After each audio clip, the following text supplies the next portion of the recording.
Hello friends, എല്ലാവർക്കും good morning. അപ്പം മൗൻരാഗത്തിൻ്റെ ഇന്നത്തെ വിശേഷത്തിലേക്ക് എല്ലാവർക്കും സ്വാഗതം. അങ്ങനെ നമ്മുടെ സരയുൻ്റെ മനസ്സിൽ തുറന്നു പറയാനായിട്ട് ഒരുങ്ങുകയാണ്. അപ്പോൾ കിരൺ ഇങ്ങനെ ചോദിക്കുന്നുണ്ട്, സരയു, നിന്റെ മനസ്സിൽ ആരാണെങ്കിലും അവരെ കണ്ടെത്തി നിന്റെ വിവാഹം നടത്തണമെന്നാണ് എൻ്റെ ആഗ്രഹം എന്ന് പറഞ്ഞ് വാക്ക് കൊടുക്കുക. ഇത് കേട്ട് കഴിഞ്ഞപ്പോഴേക്ക് സരയുവിന് ഭയങ്കര സന്തോഷം തോന്നിക്കണം. അപ്പോൾ സരയു പറയാണ്, ചെറുപ്പം മുതൽ എൻ്റെ മനസ്സിൽ ഓരോരോ പുരുഷനുണ്ടായിരുന്നുള്ളൂ, അത് നീയാണ് കിരൺ. കല്യാണശേഷവും അതങ്ങനെ തന്നെയായിരുന്നു. പക്ഷെ മനോഹരൻ്റെ ജീവിതത്തിൽ പല സ്വാധീനങ്ങളും വരുത്തി. അപ്പോൾ എൻ്റെ മനസ്സൊന്ന് ചലിച്ചു. എൻ്റെ മനസ്സിൽ നിന്ന് നീ പതിയെ പതിയെ ഒഴിഞ്ഞു പോകുകയായിരുന്നു കിരൺ. പിന്നീട് മനോഹർ എന്ന് പറഞ്ഞ ഫ്രോഡിൻ്റെ യഥാർത്ഥ സ്വഭാവം എന്താണെന്ന് ഞാൻ അറിഞ്ഞു കഴിഞ്ഞപ്പോഴേക്കും എൻ്റെ മനസ്സിന് വല്ലാത്തൊരു ബുദ്ധിമുട്ടും സങ്കടവും ഒക്കെ തോന്നി. പിന്നെ അവനെ കൊല്ലണമെന്നുള്ളൊരു ചിന്ത മാത്രമേ എൻ്റെ മനസ്സിലുണ്ടായിരുന്നുള്ളൂ. പക്ഷേ അവൻ ജയിലായതിനു ശേഷം നീ എന്നോട് കാണിക്കുന്ന ആ പരിഗണയും സ്നേഹവും അതേപോലെ തന്നെ എൻ്റെ കുഞ്ഞിനോട് കാണിക്കുന്ന ആ സ്നേഹവും ഒക്കെ കണ്ടു കഴിഞ്ഞപ്പോഴേക്കും എൻ്റെ മനസ്സ് ഒന്നിളകാൻ തുടങ്ങി കിരൺ. എനിക്ക് വീണ്ടും കിരൺ എന്ന് പറഞ്ഞൊരു വ്യക്തി എൻ്റെ മനസ്സിലേക്ക് വീണ്ടും കടന്നുകൂടാനായിട്ട് തുടങ്ങി. ആ മുറച്ചെറുക്കൻ എൻ്റെ മനസ്സിനെ വല്ലാതെ അങ്ങോട്ട് സ്വാധീനിച്ചു കിരൺ. അതുകൊണ്ട് തന്നെ പറയുന്നത്, ഞാൻ മനസ്സിൽ ആഗ്രഹിച്ച ആ പുരുഷനില്ലേ, എന്നെ കല്യാണം കഴിക്കണം എന്ന് ഞാൻ മനസ്സുകൊണ്ട് ആഗ്രഹിച്ച ആ പുരുഷൻ, അത് നീ തന്നെയാണ് കിരൺ. എനിക്കറിയാം കല്യാണം നിന്റെ ജീവിതത്തിലുണ്ടെന്ന്, കല്യാണം നിന്റെ ഭാര്യയാണെന്നും എനിക്ക് നന്നായിട്ട് തന്നെ അറിയാം കിരൺ. അത് മറന്നുകൊണ്ടല്ല ഞാൻ പറയുന്നത്. പക്ഷേ നീ ഇല്ലാതെ ഇനി എനിക്ക് മുന്നോട്ട് പോകാനായിട്ട് പറ്റില്ല കിരൺ. ഞാൻ അത്രയും മാത്രം നിന്നെ സ്നേഹിച്ചു പോകുന്നു കിരൺ എന്ന് സരയു ഇങ്ങനെ പറയാം. സരി ഇങ്ങനെ പറഞ്ഞപ്പോഴേക്കും കിരണാണെങ്കിൽ അന്തം വിട്ട് നോക്കി നിൽക്കുക. പറ കിരൺ, കല്യാണി ഉണ്ടെങ്കിലും എന്നെ സ്വീകരിച്ചൂടെ? രണ്ടാം ഭാര്യയായിട്ട് എന്നെ സ്വീകരിച്ചൂടെ കിരൺ? എൻ്റെ മോളുടെ അച്ഛനാകുമ്പോൾ ആ മോളുടെ അമ്മ നിന്റെ ജീവിതത്തിൻ്റെ പാതി ആവുന്നത് നല്ലതല്ലേ കിരൺ? പറ കിരൺ എന്നും പറഞ്ഞുകൊണ്ട് കിരണിനെ പിടിച്ചിങ്ങനെ കുലുക്കുക. കിരണാണെങ്കിൽ ഷോക്കേറ്റതുപോലെ തന്നെ ഇങ്ങനെ നോക്കി നിൽക്കുകയാണ്. പറ കിരൺ, നിനക്കെന്നെ സ്വീകരിച്ചൂടെ കിരൺ? പറ്റില്ലെന്ന് പറയല്ലേ കിരൺ, പറ്റുമെന്ന് പറ കിരൺ. അങ്ങനെ പറഞ്ഞുകൊണ്ടിരിക്കുന്ന സമയത്ത് പെട്ടെന്ന് കിരണിൻ്റെ മുഖഭാവമൊക്കെ അങ്ങോട്ട് മാറിയിട്ട് സരീവിനെ കയറി അങ്ങോട്ട് കെട്ടിപ്പിടിക്കുകയാണ് കിരൺ. അപ്പോൾ സരീവിനും വല്ലാത്തൊരു ഷോക്കായിപ്പോയി. അതൊട്ടും പ്രതീക്ഷിക്കാത്തൊരു കാര്യമാണ് അവിടെ സംഭവിച്ചത്. അങ്ങനെ ആ ഒരു കെട്ടിപ്പിടുത്തം കണ്ടു കഴിഞ്ഞപ്പോഴേക്കും സരീവിനും സന്തോഷമാകുകയാണ്. പക്ഷേ അത് സരീവിൻ്റെ സ്വപ്നമായിരുന്നു.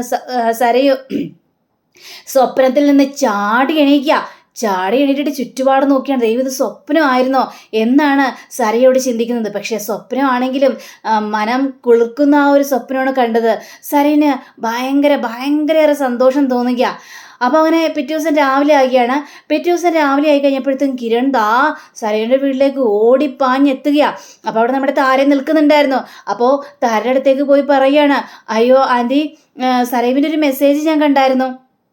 സാറേ, ഇങ്ങനെ അടിച്ചേക്കുക, ഞാൻ ഇന്ന് ഓഫീസിലേക്ക് വരുന്നില്ല, എനിക്ക് പനിയും തലവേദനയൊക്കെ ഭയങ്കര കൂടുതലാണ്, അതുകൊണ്ട് ഞാൻ ഇന്ന് ഓഫീസിലേക്ക് വരുന്നില്ലെന്നാണല്ലോ എനിക്ക് മെസ്സേജ് അടിച്ചത്. എന്നിട്ട് ആൻറ്റി എന്താ എന്നോടൊരു വാക്ക് പോലും പറയാതിരുന്നത് ആൻറ്റി? അതെ, സരയുവിൻ്റെ ആ ഒരു മെസ്സേജ് കണ്ടപ്പോഴേ എനിക്ക് അവിടെ നിൽക്കാനായിട്ട് തോന്നിയില്ല. ഉടനെ തന്നെ ഓടിപ്പാഞ്ഞിങ്ങോട്ട് വരികയായിരുന്നു ഞാൻ. ഇത് കേട്ട താരയാണെങ്കിൽ അന്തം വിട്ട് നോക്കി നിൽക്കണം. അവൾക്ക് എപ്പോൾ പനി, എപ്പോൾ തലവേദന എന്നാണ് നമ്മുടെ താര ഇങ്ങനെ ആലോചിച്ചുകൊണ്ട് നിൽക്കുന്നത്. അപ്പോൾ എന്താ ആൻറ്റി എന്താ ഒന്നും മിണ്ടാതെ ഇങ്ങനെ നിൽക്കുന്നത്? ഒന്നുമില്ല എന്ന് താര പറയാ. അപ്പോൾ അല്ല ആൻറ്റി എന്താ പുറത്തേക്കൊന്നും ഇറങ്ങാറില്ലേ? ഓ, മനസ്സിലായി ആൻറ്റി.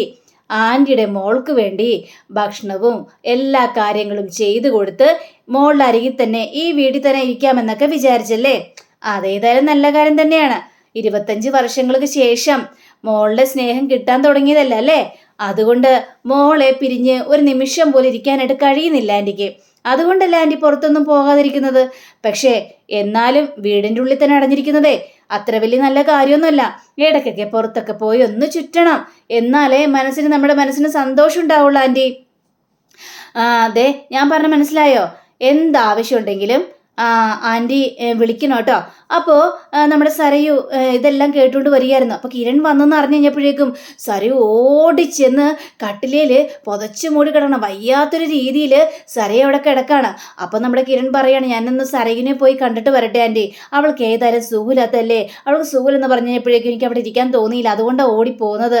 അപ്പോൾ കിരൺ നേരെ മുകളിലേക്ക് കയറി പോവാണ്. പക്ഷേ താരയ്ക്ക് ഭയങ്കര ടെൻഷനാണ്. കാരണം സരയുവിൻ്റെ മനസ്സിലിരിപ്പൊക്കെ എന്താണെന്ന് താര താരയ്ക്ക് നന്നായിട്ട് അറിയാലോ. അതുകൊണ്ട് ആ ഒരു പേടി താരയുടെ മനസ്സിലേക്ക് കടന്നുകൂടി ഇങ്ങനെ വരികയാണ്. അങ്ങനെ നമ്മുടെ കിരൺ സരയുവിൻ്റെ റൂമിലേക്ക് ചെല്ലുക. റൂമിലേക്ക് ചെന്ന് കഴിഞ്ഞപ്പോഴേക്കും സര തിരിഞ്ഞു കിടക്കുക. സരയു എന്നും പറഞ്ഞു ആദ്യം ഒന്ന് നമ്മുടെ കിരണാണെങ്കിൽ അവളെ തട്ടി വിളിക്കാനായിട്ടൊന്ന് മടിച്ചു. അതിനുശേഷം കയ്യിലിങ്ങനെ തട്ടി വിളിക്കുകയാണ് സരയു എന്നും പറഞ്ഞുകൊണ്ട്. കിരൺ എന്ന് പറഞ്ഞുകൊണ്ട് വയ്യാത്തൊരവസ്ഥയിൽ സരയു എണീക്കാനായിട്ട് ശ്രമിക്കണം. അയ്യോ ഞാൻ പിടിക്കാം സരയു എന്ന് പറഞ്ഞുകൊണ്ട് സരയുവിനെ പതിയെ പിടിച്ച് ചാരിയൊക്കെ ഇരുത്തുകയാണ്. ഇതാണ് സരയുവിൻ്റെ മനസ്സിലിരിപ്പ്. അങ്ങനെ സരയുവിൻ്റെ അടുത്ത് ചേർന്നിരിക്കുകയാണ് കിരൺ. ദേ സരയു നോക്കട്ടെ നിനക്ക് പനിയുണ്ടോയെന്ന് പറഞ്ഞുകൊണ്ട് നെറ്റി തൊട്ടി നോക്കി കഴിഞ്ഞപ്പോഴേക്കും പനിയൊന്നുമില്ല. ഇതെന്താ പനിയൊന്നുമില്ലല്ലോ സരയു, പിന്നെ നിനക്ക് എന്താ പറ്റിയത്?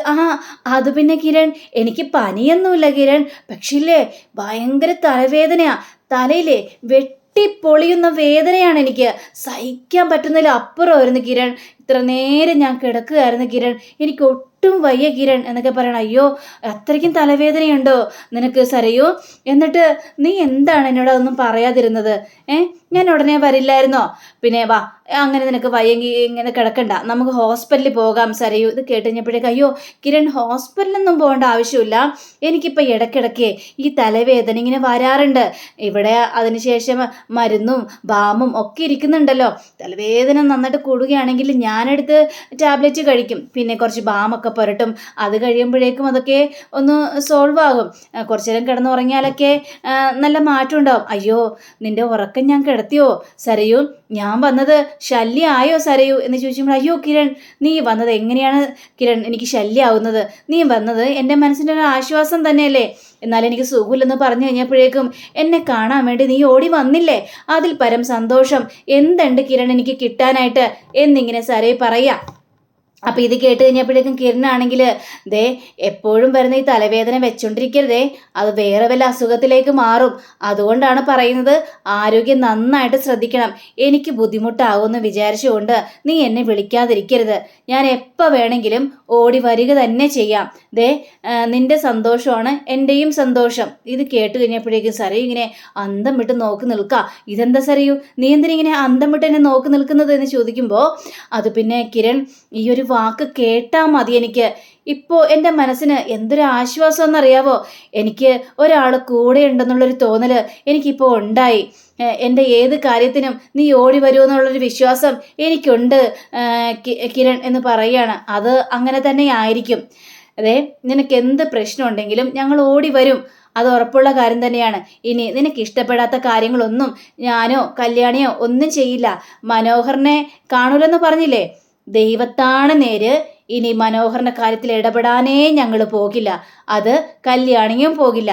അത് ഞങ്ങളൊരു ദൃഢ തീരുമാനം എടുത്തിരിക്കുകയാണ്. ഇതൊക്കെ കേട്ട് കഴിഞ്ഞപ്പോഴേക്ക് സരയു ആണെങ്കിൽ കിരൺ എനിക്ക് നിന്നെ വിശ്വാസമാണ്, പക്ഷേ അത്രമേൽ എനിക്ക് കല്യാണിയെ വിശ്വസിക്കാനായിട്ട് കുറച്ച് ബുദ്ധിമുട്ടാണ് കിരൺ എന്ന് പറയുമ്പോൾ അയ്യോ കല്യാണിയെ വിശ്വസിക്കാം, അവൾ തന്നെയാണ് എന്നോട് ഈ കാര്യങ്ങളെല്ലാം പറഞ്ഞത്. ഇനി മനോഹറിനായിട്ട് യാതൊരു ബന്ധവും വേണ്ട, ആ ഒരു ബന്ധം അവസാനിപ്പിച്ചേക്കാനായിട്ട്. പിന്നെ കല്യാണി അങ്ങനെ പറഞ്ഞതല്ലേ, പിന്നെ അതുമാത്രമല്ല ഞങ്ങൾ എന്തിനാണെങ്കിലും ഈ മനോഹറിൻ്റെ പിന്നാലെ നടക്കുന്നത്. എത്രയെത്ര പെണ്ണുങ്ങളുടെ ജീവിതം കളഞ്ഞവനാണ് മനോഹർ. അപ്പോൾ നിന്റെ ജീവിതത്തിലും ഈ ഒരു പ്രശ്നം ഉണ്ടാക്കി, അപ്പം ഞങ്ങൾ എന്തിനാ നിന്റെ കൂടെയല്ലേ നിൽക്കേണ്ടത്? പിന്നെ അവൻ്റെ കൂടെ നിൽക്കേണ്ട ആവശ്യമൊന്നുമില്ലല്ലോ. അതുകൊണ്ട് ഞങ്ങൾ ഇനി മനോഹറിനെ കാണാനായിട്ട് പോകില്ല, അവനോട് ഒരു സഹകരണത്തിനില്ല. കുഞ്ഞിനെ ഇനി അവൻ്റെ കാണിക്കുക പോലുമില്ല, എത്ര കെഞ്ചി പറഞ്ഞാലും ഞങ്ങൾ കാണിക്കുക പോലുമില്ലെന്ന് പറഞ്ഞു കഴിഞ്ഞപ്പോഴേക്കും സരയു ഓക്കെ എന്നൊക്കെ ഇങ്ങനെ പറയാണ്. പിന്നെ ദേ നിനക്ക് ഇടയ്ക്കിടയ്ക്ക് മോളേക്ക് ഒന്ന് കാണാനായിട്ട് പോകാൻ പാടില്ലേ, എപ്പോഴും ഇവിടെ തന്നെ ചുറ്റിരിക്കാതെ അതേപോലെ തന്നെ കമ്പനി വരാതെ മോളേക്കൊന്ന് പോയി കാണാം. അല്ലെങ്കിൽ വേണ്ട, ഞാൻ മോളെയും കല്ലിമോനെയും കല്യാണിയെ കൂട്ടിയൊക്കെ ഞാൻ ഇങ്ങോട്ട് വരാന്നേ. ഇത് കേട്ട് കഴിഞ്ഞപ്പോഴേക്കും സരയുനോ തീരെ അങ്ങോട്ട് ഇഷ്ടപ്പെട്ടില്ല. എന്താ സരയു എന്താ വരണ്ടേ? ശരി നമുക്ക് നോക്കാം കിരൺ എന്ന് പറയാം. അപ്പോൾ ഈ സരയു ഇങ്ങനെ മനസ്സിൽ ചിന്തിക്കുകയാണ്, കല്യാണിയും കൂട്ടി അവൻ വരാൻ പോകുന്നു, നിന്റെ കൂടെ കല്യാണി നിൽക്കുന്നത് എനിക്ക് തീരെ ഇഷ്ടപ്പെടാത്ത കാര്യമാണ്, അതെനിക്ക് മനസ്സിൽ പോലും ചിന്തിക്കാൻ പറ്റാത്തൊരു കാര്യം തന്നെയാണ്. അപ്പം അവൻ കല്യാണിയെ കൂട്ടി വരാനായിട്ട് പോകുന്നു എന്ന് എന്താ സരയു ആലോചിക്കുന്നത്? ഒന്നുമില്ല കിരൺ, നിന്റെ ഈ സ്നേഹവും പരിഗണനയൊക്കെ കണ്ടു കഴിഞ്ഞപ്പോഴേക്കും എൻ്റെ മനസ്സ് വല്ലാതെ ഇങ്ങനെ കുളിർക്കുന്നുണ്ടെന്നൊക്കെ പറയാണ്. നമുക്കൊന്ന് താഴത്തേക്ക് പോകാമെന്ന് പറഞ്ഞുകൊണ്ട് സരയു ആണെങ്കിൽ ആ കട്ടിൽ നിന്ന് പതുക്കെ അങ്ങോട്ട് എണീക്കുക. അപ്പോൾ അങ്ങനെ വിട്ടാൽ ശരിയാവില്ലല്ലോ എന്നൊക്കെ വിചാരിച്ചുകൊണ്ട് എങ്ങനെയെങ്കിലും കിരണിനെ തൻ്റെ ആ അടുത്തേക്ക് ഇങ്ങനെ അടുപ്പിക്കണമല്ലോ. അപ്പോൾ സരയു ആ കട്ടിൽ നിന്ന് എണീറ്റ് തല കറങ്ങുന്നത് പോലെ അഭിനയിച്ചു. അയ്യോ കിരൺ എനിക്ക് വയ്യ എന്ന് പറഞ്ഞുകൊണ്ട് തല കറങ്ങി വീഴാൻ പോകുന്നത് പോലെ അഭിനയിക്കുക. അപ്പോഴേക്കും കിരൺ കയറി വട്ടം പിടിക്കുകയാണ് നമ്മുടെ സരയുവിനെ. അത് കണ്ടു കഴിഞ്ഞപ്പോഴേക്കും സരയുവിന് ഭയങ്കരേറെ ഒരു ആത്മശാന്തി കിട്ടിയതുപോലെയാണ് അവിടെ സരയുവിനെ തോന്നുന്നത്. അങ്ങനെ സരയുവിനെ താങ്ങി പിടിച്ചുകൊണ്ട് പതിയെ പതിയെ ആ സ്റ്റെയർ കേസ് ഇറങ്ങി ചെല്ലുകയാണ്. ഈ രംഗം കണ്ട് നമ്മുടെ താരാകെ ഞെട്ടിപ്പോവാണ്. ദൈവമേ, എന്തെല്ലാമാണ് ഈ കാണിച്ചു കൂട്ടുന്നതൊക്കെ ആലോചിച്ച് കഴിഞ്ഞപ്പോഴേക്കും അങ്ങനെ സരയുവിനെയും കൊണ്ട് പതുക്കെ ഇറങ്ങിച്ചില്ല. അപ്പോൾ സരയു ഇവിടെ നിൽക്കണ്ട കേട്ടോ, അതേ അവിടെ ഇരുന്നു എന്ന് പറഞ്ഞുകൊണ്ട് സെറ്റിയിൽ അങ്ങോട്ട് പതിയെ കൊണ്ട് ഇരുത്തി കഴിഞ്ഞപ്പോഴേക്കും ദേ കണ്ടു ആൻറ്റി, അവൾ എണീറ്റ് കഴിഞ്ഞപ്പോഴത്തേക്കും അവൾക്ക് ഭയങ്കര തല കറങ്ങി. ഞാൻ പിടിച്ചില്ലായിരുന്നെങ്കിലേ നേരെ നിലത്ത് വീഴുമായിരുന്നു. ആൻറ്റി സരയുവിൻ്റെ കാര്യം നന്നായിട്ടൊന്ന് ശ്രദ്ധിക്കണം. ഇത്രയും അവശതയായിട്ട് പോലും ആൻറ്റി എന്തുകൊണ്ട് എനിക്ക് മെസ്സേജ് അയച്ചില്ല? അല്ലെങ്കിൽ എന്നെ വിളിച്ചില്ല? എന്നെ വിളിക്കാൻ പാടില്ലായിരുന്നോ? ഞങ്ങൾക്ക് ബുദ്ധിമുട്ടാകുമെന്ന് വിചാരിച്ചുകൊണ്ടാണോ ആൻറ്റി വിളിക്കാതിരുന്നത്? എപ്പോൾ വേണമെങ്കിലും ആൻറ്റിക്ക് ഞങ്ങളെ വിളിക്കാട്ടോ, അതിന് യാതൊരു തടസ്സവും ഒന്നുമില്ല. ആൻറ്റിക്ക് എന്താ വിളിച്ചാൽ കുഴപ്പം എന്നും പറഞ്ഞുകൊണ്ട് താരയോട് ഇങ്ങനെ പറയാണ്. താരയ്ക്കാണെങ്കിൽ ഇത് വല്ലതും അറിയോ?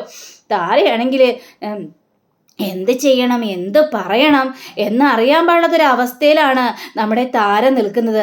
അപ്പോൾ സരയു അവിടെ നിന്ന് പതിക്കെ എണീറ്റ് വരികയാണ്. അയ്യോ സരയു എണീക്കേണ്ട, അവിടെ ഇരുന്നേ, കുഴപ്പമില്ല കിരൺ, എനിക്കിപ്പോൾ വലിയ തലകർക്കൊന്നും തോന്നില്ല, ഇപ്പോൾ കറക്റ്റ് ആയിട്ടുണ്ട്. പെട്ടെന്ന് ആ കട്ടിലിൽ നിന്ന് എണീറ്റ് കഴിഞ്ഞപ്പോഴേക്കും തലയ്ക്കൊരു മരവിപ്പ് പോലെ തോന്നി, അതുകൊണ്ടാണ് ഞാൻ വീഴാനായിട്ട് പോയത്. എനിക്കിപ്പോൾ കുഴപ്പമൊന്നുമില്ല കിരൺ എന്ന് പറയുകയാണ്. സരയു നീയേ ഓഫീസിലേക്ക് ഇപ്പോൾ വരണ്ട, ഏതായാലും അസുഖങ്ങളെല്ലാം മാറട്ടെ, അതിനുശേഷം ഓഫീസിലേക്ക് വന്നാൽ മതി.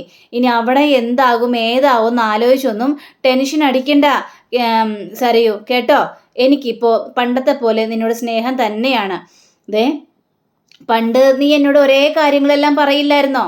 അതെല്ലാം ഞാൻ കേട്ടുകൊണ്ടിരിക്കില്ലായിരുന്നോ? അണ്ട് ആ പറയുന്ന കാര്യങ്ങളെല്ലാം നിനക്ക് ഞാൻ സാധിച്ചു തരും. ആ പഴയ കിരൺ തന്നെയാണ് ഞാനിപ്പോഴും.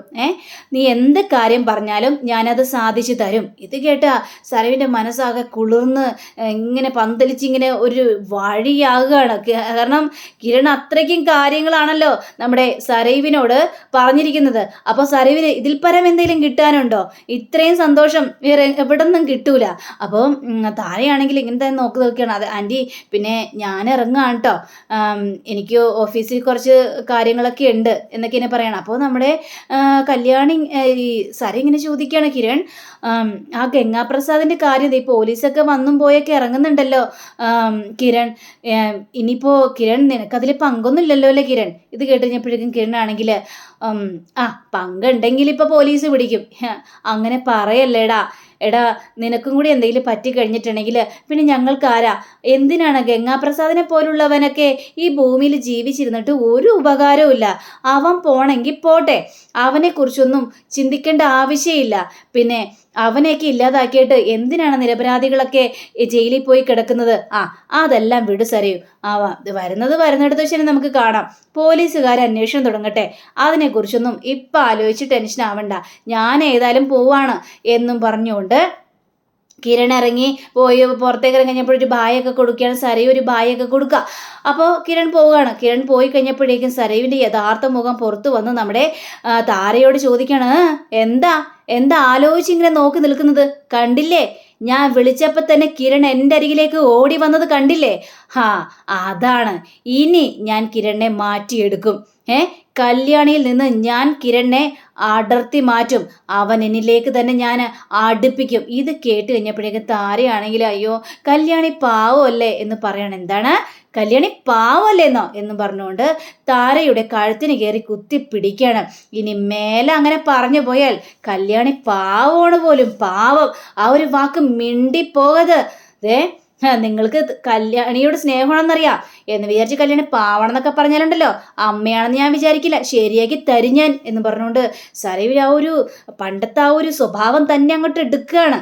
അപ്പോൾ സരയു പറയാ, അവള് പാവമല്ല, കള്ളിയാണ്, പേരും കള്ളി.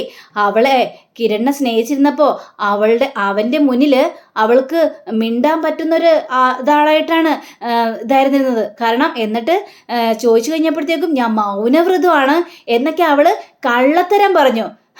ലാസ്റ്റ് അവള് മൗനവ്രതമല്ല, അവൾക്ക് ശരിക്കും സംസാര ശേഷിയില്ലാത്ത പെൺകുട്ടിയാണ് എന്ന് അറിഞ്ഞപ്പോഴേക്കും അത് കിരണ് വല്ലാത്ത ബുദ്ധിമുട്ട് തോന്നി. പക്ഷെ എന്നാലും കള്ളങ്ങൾ പറയുന്നവരെ വെറുക്കുന്ന കിരൺ ഇവിടെ കാണിച്ചത് കല്യാണിയെ സ്നേഹിക്കായിരുന്നു.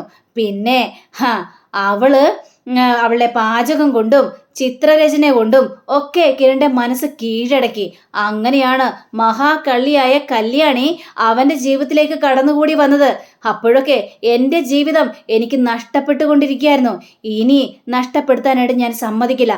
അതുകൊണ്ട് അവളെ സപ്പോർട്ട് ചെയ്ത് എന്നോട് സംസാരിച്ച് പോകരുത്. പിന്നെ കിരൺ നിങ്ങൾക്ക് മെസ്സേജ് അയക്കും, എങ്ങനെയുണ്ട് സരയുവിന് കുഴപ്പമുണ്ടോ എന്നൊക്കെ ചോദിച്ചു കഴിയുമ്പോൾ നിങ്ങൾ എന്താ ചെയ്യേണ്ടതെന്നറിയാവോ? അവൾ പൊടിയരി കുഞ്ഞു കുടിക്കുകയാണ്, ബാമൊക്കെ പുരട്ടിയിട്ടുണ്ട്, കിടന്നുറങ്ങുകയാണ് എന്നൊക്കെ പറയണം. അല്ലാതെ ഞാനിവിടെ ചുമ്മാ ഇരിക്കുകയാണെന്ന് പറയാൻ നിൽക്കരുത്, മനസ്സിലായോ? ഇതൊക്കെ കേട്ടുകഴിഞ്ഞപ്പോഴേക്കും കല്യാണിക്ക് ഈ താരയ്ക്ക് ഭയങ്കര സങ്കടം തോന്നുകയാണ്. എന്ത് ചെയ്യുമെന്ന് അറിയാൻ പാടാത്തൊരവസ്ഥ. പറഞ്ഞ മനസ്സിലായല്ലോ. ഇനിയും ഞാൻ അവനെ വിളിക്കും, വൈകുന്നേരം അവൻ വരണം. അവൻ വന്നില്ലെങ്കിൽ പിറ്റേ ദിവസം ഞാൻ അവനെ കാണാനായിട്ട് അങ്ങോട്ട് ചെല്ലും. ഒരു നിമിഷം പോലും അല്ലെങ്കിൽ ഒരു ദിവസം പോലും എനിക്ക് അവനെ കാണാതിരിക്കാനായിട്ട് കഴിയില്ല.